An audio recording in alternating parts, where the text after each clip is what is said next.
ಅಸಂಭವಾಧಿಕರಣ ಹೋಗಿದೆ. ಈಗ ವ್ಯತಿರೇಕಾಧಿಕರಣ अच्छेद्यस्यापि जीवस्य विभागं बहुधा हरिः कृत्वा भोगान् प्रदायैव चैत्यमापादयेत् पुनः अत ईशवशं सर्वं चेतनाचेतनं जगत् अविभागं विभागाय यदा नयति केशवः किमशक्यं परेशस्य तदेति ह्यभिधीयते. अच्छेद्यस्यापि जीवस्य विभागं बहुधा हरिः कृत्वा भोगान् प्रदायैव चैक्यमापादयेत् पुनः. ಜೀವನಿಗೆ ಜಾಗೃತಾವಸ್ಥೆ, ಸ್ವಪ್ನಾವಸ್ಥೆ, ಸುಷುಪ್ತಿ ಎಲ್ಲ ಅವಸ್ಥೆಗಳು ಬರ್ತಾ ಇದೆ. ಆದರೆ ಜೀವನಿಗೆ ಭಾಗ ಇಲ್ಲ, ಅಖಂಡ ಜೀವ, ಅಖಂಡ. ಆದರೆ ಪರಮಾತ್ಮ ಏನ್ ಮಾಡ್ತಾನೆ, ಅವನಿಗೆ ವಿಭಾಗವನ್ನು ಮಾಡ್ತಾನೆ. ಅದು ಅತ್ಯಂತ ಅದ್ಭುತ ಶಕ್ತಿ, ಬೇರೆ ಯಾರಿಗೂ ಮಾಡಕ್ಕೆ ಸಾಧ್ಯ ಇಲ್ಲದ ಕೆಲಸ. ಅದನ್ನ ಮಾಡಿ ಕೃತ್ವಾ ಭೋಗಾನ್ ಪ್ರದಾಯೈವ, ಭೋಗಗಳನ್ನೆಲ್ಲ ಕೊಟ್ಬಿಟ್ಟು ಮಾಪಾದಯೇತ್ ಪುನಃ ಮತ್ತೆ ಅಂಶಗಳನ್ನೆಲ್ಲ ಒಟ್ಟುಗೂಡಿಸ್ತಾನೆ.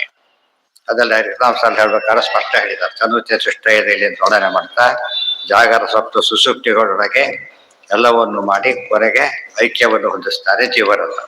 ಇಲ್ಲದವರೆ ಜೀವನಿಗೆ ಏನು ಮಾಡ್ಲಿಕ್ಕೆ ಆಗ್ತಿರ್ಲಿಲ್ಲ. ಜೀವನಿಗೆ ಆ ರೀತಿಯಾಗಿ ಮಾಡಕ್ಕೆ ಸಾಧ್ಯ ಇರಲಿಲ್ಲ. ಕೃಷ್ಣ ಒಂದು ಜೀವ ಅಖಂಡವಾಗಿರ್ತಾರೆ. ಕೈಯಿಂದ ಪೂರ್ತಿ ಕೈ ಹೋಗ್ಬೇಕು, ಹೀಗೆ ಹೀಗೆ ಹೀಗೆ ಮಾಡ್ಕೊಳಕ್ ಬರೋದಿಲ್ಲ. ದೇವರು ಮಾಡಿಸ್ತಾರಲ್ಲ. ಇಲ್ಲದ್ರೆ ಏನಾಗ್ತಿತ್ತು, ಕೃಷ್ಣ ಪ್ರಸಕ್ತಿ ನಿರವಯವತ್ವ ಶಬ್ದಕೂಪೋವ. ಜೀವನಿಗೆ ನಿರವಯವ ಇಲ್ಲ, ಅವಯವ ಇಲ್ಲ ಅಂತಕ್ಕಂಥ ಮಾತಿದೆ. ಮತ್ತೆ ಎಲ್ಲವನ್ನು ಪ್ರತ್ಯೇಕ ಮಾಡೋ ಸಾಮರ್ಥ್ಯ ಕಾಣ್ತಾ ಇದ್ದೇನೆ. ಇದು ಜೀವನ ಶಕ್ತಿ ಅಲ್ಲ, ದೇವರ ಅನುಗ್ರಹ ಮಾಡಿ ಹಾಗೆ ಮಾಡಿಸ್ತಾ ಇದ್ದಾನೆ ಅಂತ ಹೇಳಿ ಅದರ ಬಗ್ಗೆ ಕ್ವಶನ್ ಸುಳ್ಳೆಲ್ಲ ಅರ್ಥ ಆಗುತ್ತಾರೆ. ದೇವರ ಪಾತ್ರ ಪ್ರತಿಯೊಂದರಲ್ಲೂ ಹೇಗಿದೆ ಅಂತ ಹೇಳೋದಕ್ಕೆ ಸಾಕ್ಷಿ. ಕೃತ್ವಾ ಭೋಗಾನ್ ಪ್ರದಾಯೈವ ಚ ಐಕ್ಯಂ ಆಪಾದಯೇತ್ ಪುನಃ ಅತ ಈಶವಶಂ ಸರ್ವಂ ಚೇತನಾಚೇತನಂ ಜಗತ್. ಹೀಗೆ ಸರ್ವವೂ ಕೂಡ ಚೇತನನಿಗೆ ಹೇಗೆ ಮಾಡಿದಾಗ ಇನ್ನ ಜನಗಳಿಗೆ ಹಾಗೆ ಮಾಡಬಹುದು ಪರಮಾತ್ಮ. ಅದೆಲ್ಲ ಯೋಚನೆ ಮಾಡಿದ್ರೆ ಈಶವಶಂ ಸರ್ವಂ, ಇದು ವಶಿ ವಶೇ ನಕಶ್ಯಾಪಿಗೆ ವಿಷ ಸಾಮಾನ್ಯವಾದ ಅರ್ಥ ಅಲ್ಲ. ವೃತ್ತೆಲ್ಲ ರಾಜನ ವಶ, ಆ ರೀತಿ ಅಲ್ಲ. ಇದು ಬಿಂಬ ಪ್ರತಿಬಿಂಬ ಭಾವದ ಈಶತ್ವ ವಶಿತ್ವನೇ ಹೊರತು ಸಾಮಾನ್ಯವಾದದ್ದಲ್ಲ ಅಂತ ಹೇಳೋದಕ್ಕೆ ಇದೆಲ್ಲ ತಿಳಿಸಿ ಅಥ ಈಶವಶೇ ಸರ್ವಂ ಚೇತನಾಚೇತನಂ ಜಗತ್. ಚೇತನಾಚೇತನ ರೂಪವಾದ ಇಡೀ ಜಗತ್ತು ದೇವರ ಅಧೀನದಲ್ಲಿ ಹೀಗೆ ಇದೆ. ವಿಭಾಗ ವಿಭಾಗ ವಿಭಾಗಂ ವಿಭಾಗಾಯ ಯದಾ ನಯತಿ ಕೇಶವ ಅವಿಭಾಗಂ ವಿಭಾಗಾಯ ಯದಾ ನಯತಿ ಕೇಶವ ಕಿಮ್ಮಶಕ್ಯಂ ಪರೇಶಸ್ಯ ತದೇತಿ ಹಿ ಅಭಿಧೀಯತೆ. ದೇವರ ಅತ್ಯಂತ ಅತ್ಯದ್ಭುತ ಶಕ್ತಿಗೆ ನಮ್ಮ ಅನುಭವಕ್ಕೆ ಬರೋ ವಿಷಯ ಹೇಳ್ತಾರೆ. ವಿಭಾಗವಿಲ್ಲದ ಜೀವನವನ್ನು ವಿಭಾಗ ಮಾಡ್ತಾನಲ್ಲ, ದೇವರಿಗೆ ಅಂಥ ಶಕ್ತಿ ಇದು. ಅದಕ್ಕೆ ಕಿಮಶಕ್ಯಂ ಪರೇಶಸ್ಯ, ನೋಡೋದಿದ್ರೆ ಉಳಿದವರಿಗೆ ಅತ್ಯಂತ ಶಕ್ಯ, ದೇವರಿಗೆ ಲೆಕ್ಕನೇ ಇಲ್ಲ. ಎಷ್ಟು ಕಂಪೇರ್ ಮಾಡ್ಬೇಕಂದ್ರೆ ಉಳಿದವರಿಗೆ ಆಗಲಾರ್ದಾನೆ ದೇವರು ಎಫರ್ಟ್ಲೆಸ್ ಮಾಡ್ತಾನೆ. ಅಷ್ಟು ಕಪಿಗಳಿಗೆ ಆಗದೆ ಇದ್ದ ಕೆಲಸ ಹಣವಂತ ಇಲಾಜಾಲ್ವ ಮಾಡಿ ತೋರಿಸಿದ್ರು. ಅದು ಜೀವೋತ್ತಮರಾಗಿ ಅವರು ಮಾಡಿದ್ರೆ ಸರ್ವೋತ್ತಮರಾಗಿ ಅವರಿಗೂ ಹಾಗೆ ಮಾಡ್ತಾನೆ ಪರಮಾತ್ಮ ಅನ್ನೋದು ಭಾರಿ ವಿಶೇಷ. ಇವೆಲ್ಲ ಮತ್ತೆ ಮತ್ತೆ ಹೇಳಿದಂತೆ ದೇವರ ಮಹಿಮೆ ವಿಶೇಷವನ್ನು ತಿಳಿತಾ ಹೋದಂತೆ ಆಗ ಭೇದ ಸ್ಪಷ್ಟವಾಗಿ, ತಾರತಮ್ಯನೂ ಸ್ಪಷ್ಟವಾಗಿ ಭಕ್ತಿ ಹೆಚ್ಚುತ್ತಾ ಹೋಗುತ್ತೆ. ಏವಂ ಸ್ಥಿತೇ ಅಪಿ ಜೀವೈಕ್ಯಂ ಕೇಚಿದಾಹು ಪರಾತ್ಮನ ತದ್ಯೋಹಮಿತಿ ಪೂರ್ವಾಭಿಃ ಶ್ರುತಿಭಿಶ್ಚ ಅನುಮಾಬಲ. ವಿಷಯ ಹೀಗೆ ಸ್ಪಷ್ಟವಾಗಿದೆ. ಇದು ಪೃಥಕ್ ಅಧಿಕರಣ. ಜೀವೇಶ್ವರರು ಪೃಥಕ್ ಅಂದ್ರೆ ಪ್ರತ್ಯೇಕ, ಜೀವೇಶ್ವರರು ಒಂದಲ್ಲ, ಒಂದು ರೀತಿನೂ ಇಲ್ಲ, ಒಂದಲ್ಲ, ಕಂಪೇರ್ ಮಾಡಲಿಕ್ಕೆ ಬರೋದಿಲ್ಲ ಹಾಗಿದ್ದಾರೆ. ಅದೇನೇ ಯಥಾ ಏವಂ ಸ್ಥಿತೇಪಿ ಜೀವೈಕ್ಯಂ ಕೇಚಿದಾಹು ಪರಾತ್ಮನ. ಇಷ್ಟೆಲ್ಲ ಸ್ಪಷ್ಟ ಇದ್ರೂ ಕೂಡ ಕೇಚಿತ್ ಕೆಲವರು ಜೀವೈಕ್ಯಂ ಆಹು ಜೀವೇಶ್ವರೈಕ್ಯವನ್ನು ಹೇಳ್ತಾರೆ. ತದ್ ಯೋಹಮಿತಿ ಪೂರ್ವಾಭಿಃ ಶ್ರುತಿಶ್ಚ ಅನುಪಾಬಲ. ತದ್ ಯೋಹಮಿತಿ ಪೂರ್ವಾಭಿಃ ಶ್ರುತಿಭಿಶ್ಚ ಅನುಮಾಬಲ. ಅದು ಯಾವುದು? ಯೋಹಂ ಸೋಹಮೇವ ಭಸ್ಮೇ ಅಹಂ ಬ್ರಹ್ಮಾಸ್ಮಿ ಇತ್ಯಾದಿ ವಾಕ್ಯಗಳು ಇಟ್ಕೊಂಡ್ಬಿಟ್ಟು ವಾಕ್ಯಗಳಿಗೆ ಅಪಾರ್ಥವನ್ನು ಮಾಡ್ತಾ ಅನುಮಾನ ಬಲ, ಕೇವಲ ಯುಕ್ತಿಯ ಬಲದಿಂದಾಗಿ ಜೀವೇಶ್ವರ ಭೇದವನ್ನು ಅಲಗಡೆದು ಜೀವೇಶ್ವರ ಐಕ್ಯವನ್ನು ಹೇಳ್ತಾರೆ. ಅದು ಸರಿಯಲ್ಲ.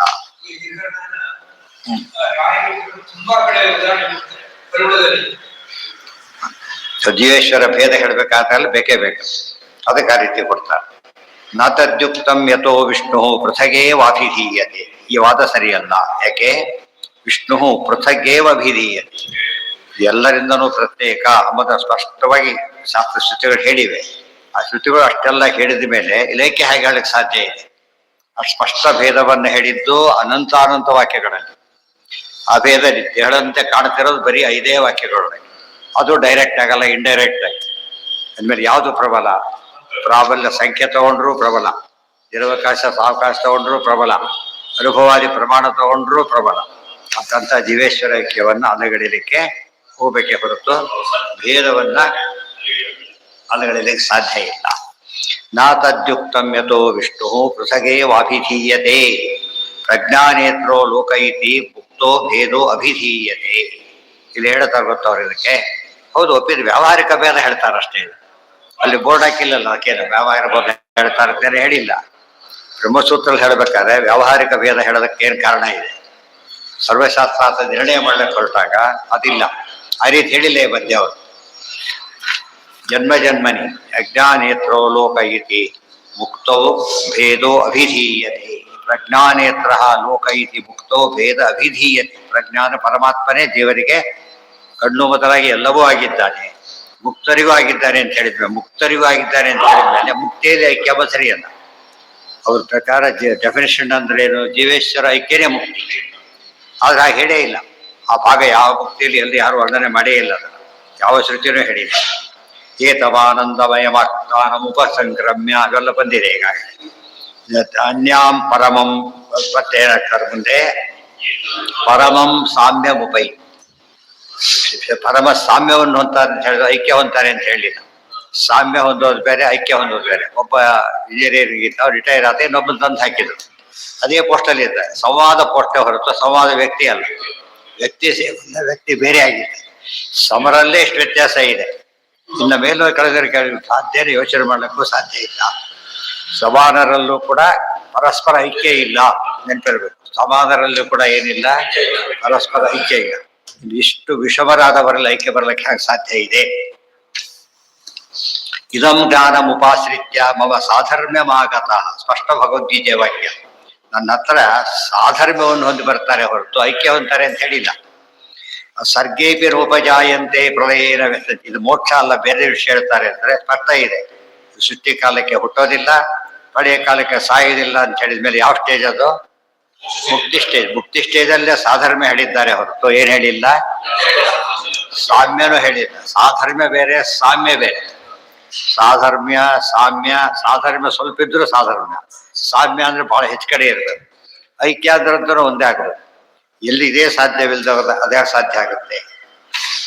ನೀವೇ ಹೇಳ್ತೀರಿ, ಕೃಷ್ಣ ಹೇಗೆ ಹೇಳಿಲ್ಲ, ವೇದವ್ಯಾಸ ರೂಪದಿಂದನೂ ಹಾಗೆ ಹೇಳಿಲ್ಲ, ಕೃಷ್ಣ ರೂಪದಿಂದನೂ ಹೇಳಿಲ್ಲ. ಕೃಷ್ಣನ ವಾಕ್ಯ ಯಾಕೆ ಕೊಟ್ಟು ಮಾಡ್ತಾರೆ? ಇಬ್ರು ಒಂದೇ ಆದ್ರೆ ವೇದವ್ಯಾಸರ ಬಗ್ಗೆ ಮಾತಾಡ್ಬೇಕು, ಕೃಷ್ಣನ್ ತರಬೇಡ್ರಿ ಮತ್ತೆ ಅಂತ ಹೇಳ್ಬಾರ್ದು. ಯಾಕೆಂದ್ರೆ ಇಬ್ರು ಕೂಡ ಒಂದೇನೆ. ತಾನೇ ಹೇಳಿದ್ದಾರೆ, ಮುನಿನಾಮಪ್ಯಹಂ ವ್ಯಾಸಃ. ನಾವ್ ಹೇಳೋದಲ್ಲ, ಭಗವದ್ಗೀತೆಯಲ್ಲಿ ಕೃಷ್ಣ ತಾನೇ ಹೇಳಿರೋದ್ರಿಂದ ವೇದವ್ಯಾಸರ ವಾಕ್ಯ ಹೇಳ್ತಾರೆ ಸಮ್ಮತ ಅಂತ ಅರ್ಥ. ಬರೀ ಸುಮ್ಮನೆ ಹೇಳೋದಲ್ಲ, ಸಮ್ಮತ.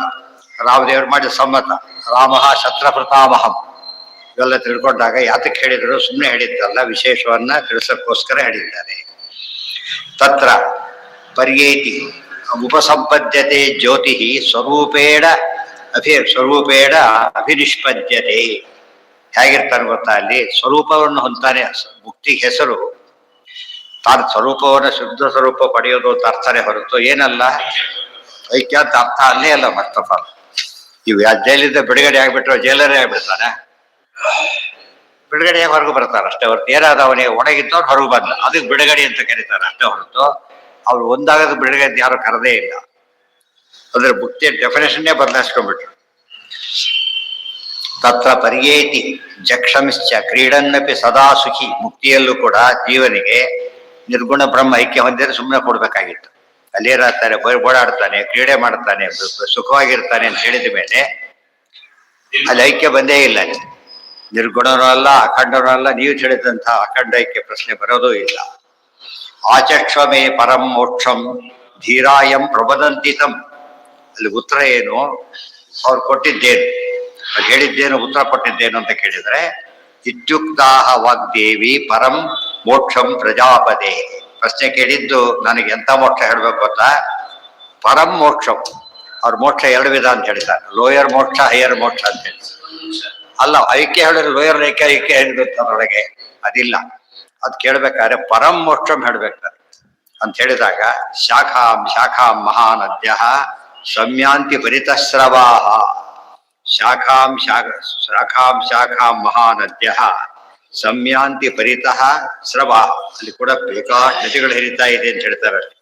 ಹೆಸರು ಹೇಳ್ತಾರೆ ಅದಕ್ಕೆಲ್ಲ. ಧ್ಯಾನಾಪೂಪಾಹ ಮಾಂಸಕಾಮಾಹ ಯದಾ ತದಾ ಪಾಯಸ ಕರ್ದಮಾಹ. ಇಷ್ಟೆಲ್ಲ ಭೋಗಗಳು ಉಂಟಲ್ಲಿ. ಯಸ್ಮಿನ್ ಅಗ್ನಿಮುಖಾ ದೇವಾಹ ಸೇಂದ್ರಾಹ ಸಹ ಮರುದ್ವಣಾಹ. ಅಗ್ನಿಮುಖದ ದೇವತೆಗಳಿದ್ದಾರೆ, ಇಂದ್ರ ದೇವತೆಗಳಿದ್ದಾರೆ, ವಾಯುದೇವರಿದ್ದಾರೆ, ಮರು ಗಣಗಳಿವೆ. ಈಜಿರೆ ಅಲ್ಲಿ ಯಜ್ಞಯಾಗಗಳನ್ನು ಮಾಡ್ತಾರೆ. ಮುಕ್ತಿಯಲ್ಲೂ ಕೂಡ, ಮುಕ್ತಿಯಲ್ಲೂ ಯಜ್ಞಯಾಗಗಳನ್ನು ಮಾಡ್ತಾರೆ. ಮತ್ತು ಶ್ರೇಷ್ಠೈ ತದಕ್ಷರ ಉಪಾಸತೆ. ಎಲ್ಲರೂ ಅಕ್ಷರಾದ ಪರಮಾತ್ಮನ ಆರಾಧನೆ ಮಾಡ್ತಾರೆ. ಪ್ರವಿಶಂತಿ ಪರಂ ದೇವಂ ಮುಕ್ತಾಸ್ತತ್ರೈವ ಭೋಗಿನಃ. ಅಲ್ಲಿ ಭೋಗಗಳನ್ನು ಹೊಂದ್ತಾರೆ ಮತ್ತು ದೇವರ ಒಳಗೆ ಪ್ರವೇಶ ಮಾಡ್ತಾರೆ. ಮುಕ್ತಿ ಒಳಗೆ ಪ್ರವೇಶ ಮಾಡ್ತಾರೆ. ಒಳಗೆ ಪ್ರವೇಶ ಮಾಡೋದು ಐಕ್ಯ ಹೊಂದೋದಲ್ಲ. ನಿರ್ಗಚ್ಚಂತಿ ಯಥಾ ಕಾಮಂ ಪರೇಶೇನೈವ ಜ್ಯೋತಿತಾ. ದೇವರ ಉದರದ ಹೋಗ್ತಾರೆ. ಸಾಹಿತ್ಯ ಮುಕ್ತಿಯಲ್ಲಿ ಎಲ್ಲಿ ಬೇಕಾದ್ರೆ ಓಡಾಡ್ತಾರೆ.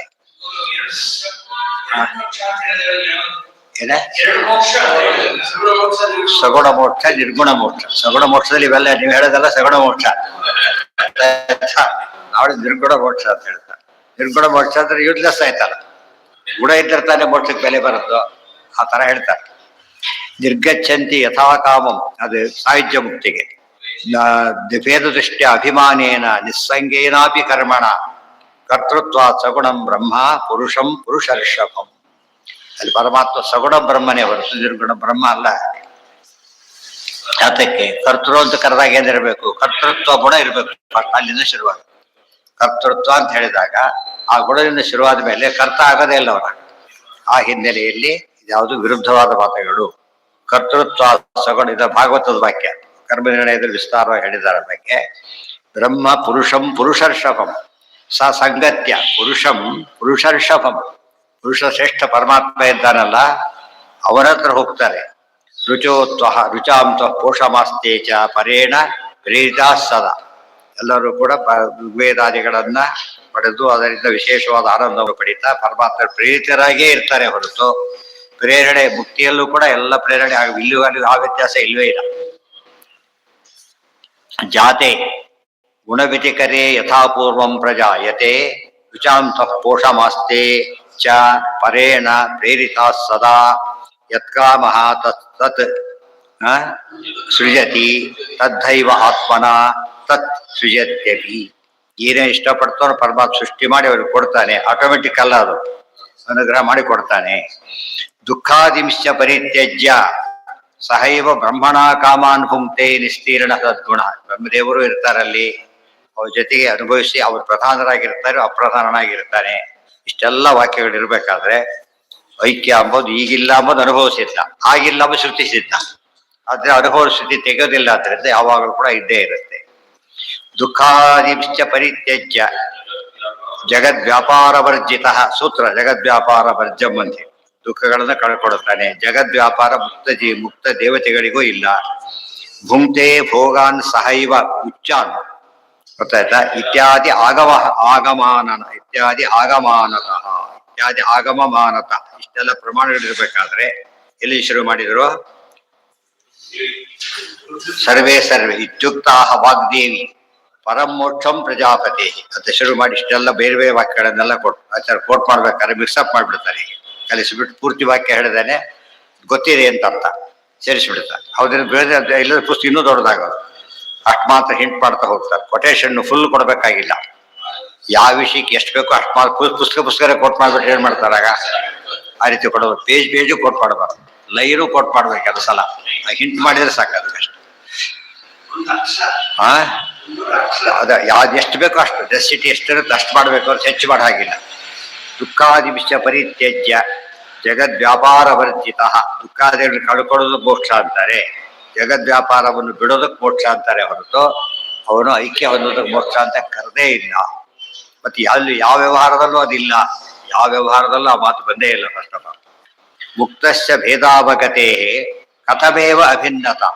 ಈಗ ಮುಕ್ತರಿಗೆ ಭೇದವನ್ನು ಸ್ಪಷ್ಟ ತಿಳಿಸ್ಕೊಡೋದ್ರಿಂದ ಕಥಮೇವೇ ಅಭಿನ್ನತ ಅಭೇದ ಇರಲಿಕ್ಕೆ ಹಾಗೆ ಸಾಧ್ಯ ಇದೆ. ಜೀವೇಶಯೋರ್ ನಾನುಮಾಚ ತದಭೇದಂ ಪ್ರಮಾಪಯೇ. ಆದ್ರಿಂದ ಪ್ರಮಾಣ ಇಲ್ಲ, ಅವನು ಪ್ರತ್ಯಕ್ಷನೂ ಇಲ್ಲ, ಪಾಗಮನೂ ಇಲ್ಲ. ಯುಕ್ತಿಯಿಂದ ಹೇಳ್ತೇವೆ ಅಂದ್ರೆ ತದಭೇದಂ ಪ್ರಮಾಪಯೇ ಅನುಮಾನ. ಆ ವೈಕ್ಯ ಹೇಳೋ ಶಕ್ತಿ ಅನುಮಾನಕ್ಕಿಲ್ಲ. ಅದಕ್ಕೆ ನೋತೋ ಭಿನ್ನ ಮುಕ್ತತ್ವ. ಇಲ್ಲಿ ವಾಕ್ಯ ಅದ ಗೊತ್ತಾ? ನೋತೋ ಭಿನ್ನ ಮುಕ್ತತ್ವ ಫಸ್ಟ್ ಲೈನೇ ಅದು. ತತ್ವೋದ್ಯೋಗದಲ್ಲಿ ಹೇಳ್ತಾರೆ ಭಿನ್ನರ ಮುಕ್ತರಾದ್ಮೇಲೂ ಭಿನ್ನನಾಗೇ ಇರ್ತಾನೆ ಜೀವ ಅಂತ ಎಲ್ಲ ಹೇಳ್ತಾ ಬಂದಿದ್ದಾರೆ. ಈ ಒಂದಕ್ಕೆ ವಿವರಣೆ ಅದಿಷ್ಟು ಕೂಡ. ಮಿಥ್ಯೈವ ಭೇದೋ ವಿಭತೋ ಭೇದತ್ವ ಚಂದ್ರಭೇದ ಅವ್ರ ವಾದ ಆಯ್ತು. ಅನುಮಾನ ಏನು ಅನುಮಾನ ಕೊಡ್ತಾರೋ ಗೊತ್ತಾ ಅವರು? ಜೀವೇಶ್ವರ ಭೇದ ಮಿಥ್ಯ. ಯಾತಕ್ಕೆ ಅಂತ ಕೇಳಿದ್ರೆ ಚಂದ್ರಭೇದದಂತೆ ಯಾವ ಭೇದ ಕಾಣುತ್ತೋ ಅದು ಸುಳ್ಳು. ಚಂದ್ರಭೇದ ಅಂದ್ರೆ ಏನು?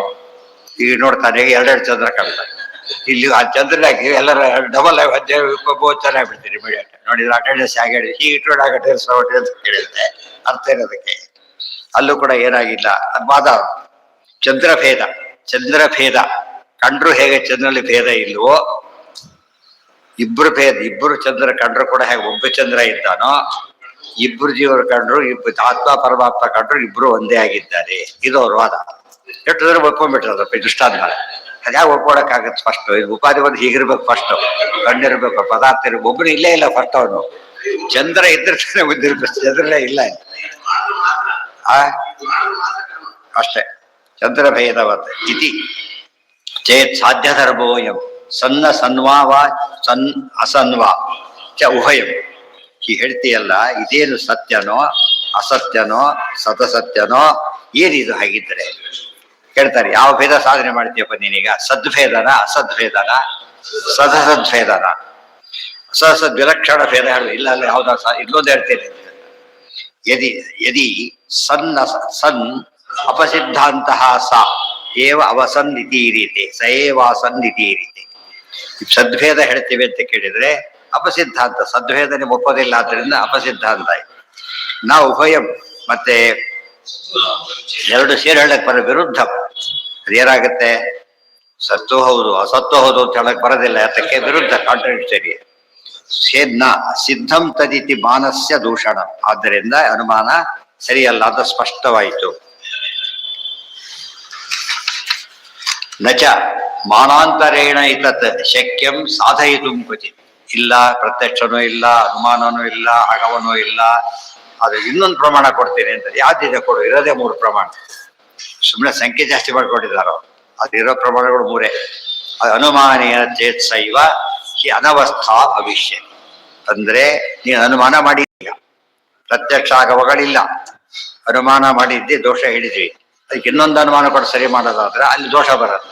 ಇನ್ನೊಂದು ಅನುಮಾನ ಕೊಟ್ರೆ ಬೆಳೆದು ಅನವಸ್ಥಾ ದೋಷ ಬರುತ್ತೆ. ಆದ್ರಿಂದ ಎಲ್ಲೂ ಸಾಧ್ಯ ಇಲ್ಲ. ಪರಿಶೇಷಾತ್ ಅನಿರ್ವಾಚ್ಯಂ ನ ಚಾಗಮಸ್ತಥರ್ಥೋಸ್ತಿ ನಾಸದಾಸೀನ್ ನ ತದ್ವದೇ. ಎಲ್ಲ ತತ್ವಜ್ಯೋತಿನೇ ಪೂರ್ತಿ. ನ ಚ ಆಗಮ ತಥರ್ಥೋ ಅಸ್ತಿ ನ ಅಸತ್ ಆಸೀನ್ ನ ತದ್ವದೇ. ಆಗಮ ಅಂತಕ್ಕಂಥದ್ದು ಆ ಮಾತು ಹೇಳಿಲ್ಲ. ಇದು ಹೇಳಿದ್ದಾರೆ ಸದ್ವಿಲಕ್ಷಣ ಅಂತ ವೇದ ಹೇಳಿದೆ ಅಂತ ಹೇಳಿ. ನಾ ಸದಾಸೀತ್ ನೋ ಸದಾಸೀತ್ ತದಾನೀಮ್ ಅಂತ ವಾಕ್ಯ ಕೊಡ್ತಾರೆ. ತತ್ವೋದ್ಯೋಗ ಫಸ್ಟ್ ಕೊಟ್ಟಿರೋದು ಅದನ್ನೇನೆ. ಆಗ ಸತ್ತು ಇರಲಿಲ್ಲ, ಅಸತ್ತು ಇರಲಿಲ್ಲ ಅಂತ ಹೇಳಿದಾರಲ್ಲ. ಅಂದ್ರೆ ಸತ್ತು ಇಲ್ಲ, ಅಸತ್ತು ಇರಲಿಲ್ಲ, ಸದಸತ್ತು ಇರಲಿಕ್ಕೆ ಸಾಧ್ಯ ಇಲ್ಲ ಅಂತ ಸದಸದ್ ವಿಲಕ್ಷಣ ಇತ್ತು ಅಂತ ಅರ್ಥ. ಅಂತ ಮಾಡ್ತೀವಿ ಅಂತ ಕೇಳಿದ್ರೆ ಹಾಗರ್ಥ ಅಲ್ಲಿಲ್ಲ. ಅದೆಲ್ಲ ತತ್ವೋದ್ಯೋಗ ನೆನ್ಪಡ್ಕೋಬೇಕಾಗ ಅವಾಗ ಇತ್ತಿದ್ರೆ ಚೆನ್ನಾಗಿ ಅರ್ಥ ಆಗತ್ತೆ. ಅಲ್ಲಿ ಇಷ್ಟರಲ್ಲಿ ಹೇಳಿದ್ರೆ ಕಾಂಪ್ಯಾಕ್ಟ್ ಆಗಿ ಇಷ್ಟು ಹೇಳ್ತಾರೆ. ಪರಿಶೇಷಾನಿರ್ವಾಚ್ಯಂ ವ್ಯಧಿಸಿದ್ಧೇ ತತ್ ಪರಾತ್ಪರಃ.